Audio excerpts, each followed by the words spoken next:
Hello, xin chào anh em nhé. Hôm nay shop mình Topre Store sẽ mổ hộp và hỗ trợ anh em cách cấu hình Galaxy 5G Mobile Wi-Fi nhé. Và chúng ta cùng mở hộp trước bộ phát Wi-Fi.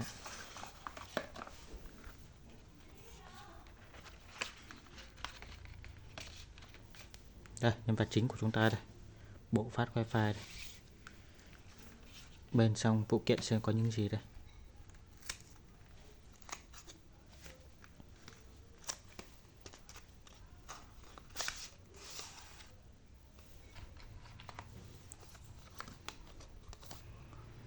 Một chiếc sim được tặng bên Nhật gửi, và một miếng vệ sinh mặt phím này, một cây mở sim này, còn gì nữa không này? Đây bằng hướng dẫn tiếng Nhật nhé. Anh em đọc chắc không hiểu đâu, mình cũng không hiểu. Bên shop mình sẽ hỗ trợ anh em cấu hình và gửi cho anh em bảng hướng dẫn online anh em nhé. Đây, chúng ta cùng mở nhân vật chính của chúng ta đây.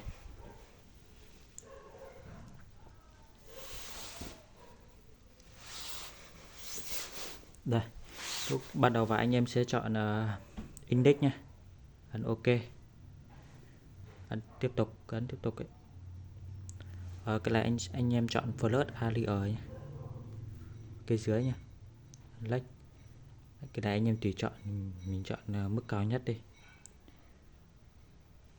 Anh em bỏ qua bước này. Đây, anh em hướng dẫn anh em cấu hình ngôn ngữ nhé. Anh em ấn vào chỗ cài đặt đây,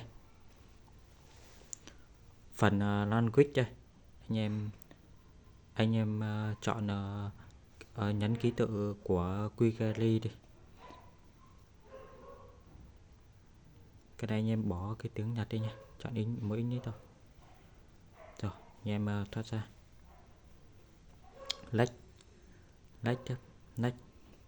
đơn turn off đây, turn off hết, start.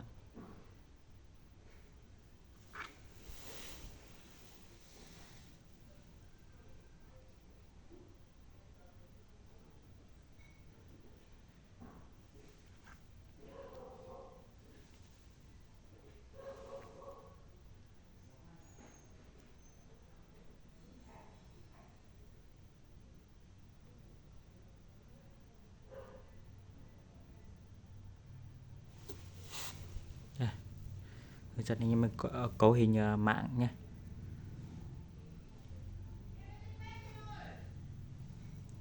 Đây, anh em ấn about, status, phone.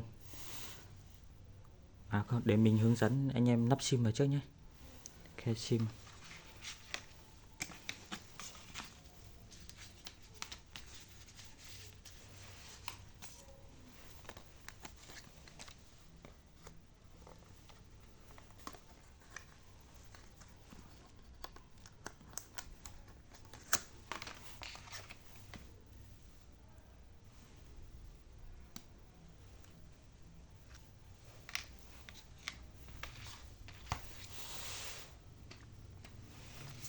Đây, mình chuẩn bị chiếc sim hỗ trợ 5G.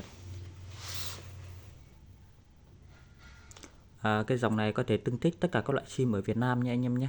Anh chỉ cần cấu hình là sử dụng bình thường thôi.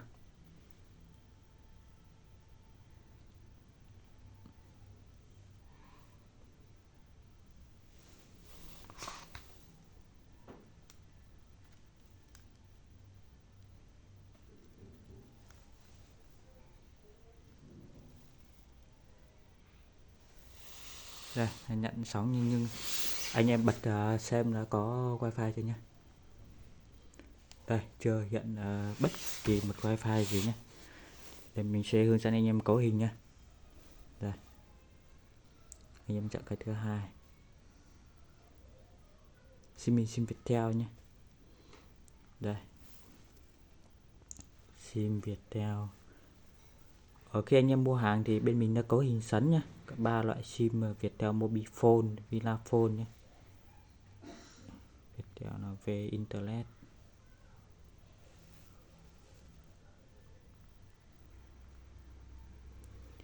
xếp chọn.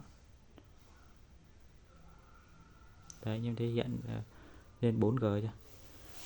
Đấy, còn anh hướng dẫn anh em cách cấu hình 5G đây, mở khóa 5G, unlock 5G đây.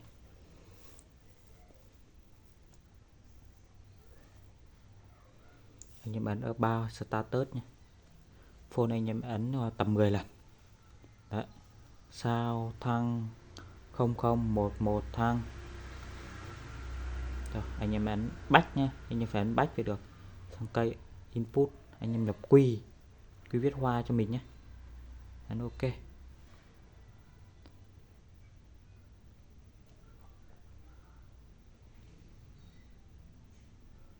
Anh em đợi lúc.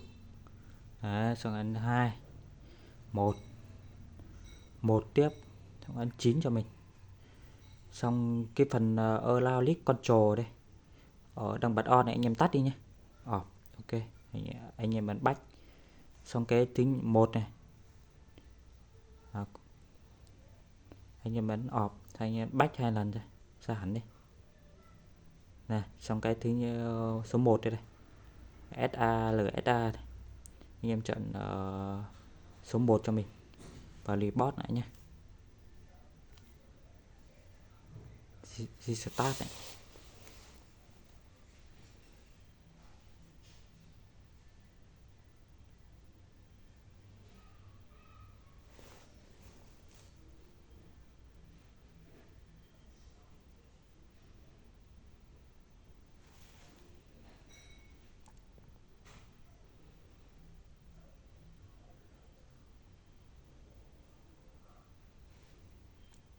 Đấy, hiện 5G anh em nhé.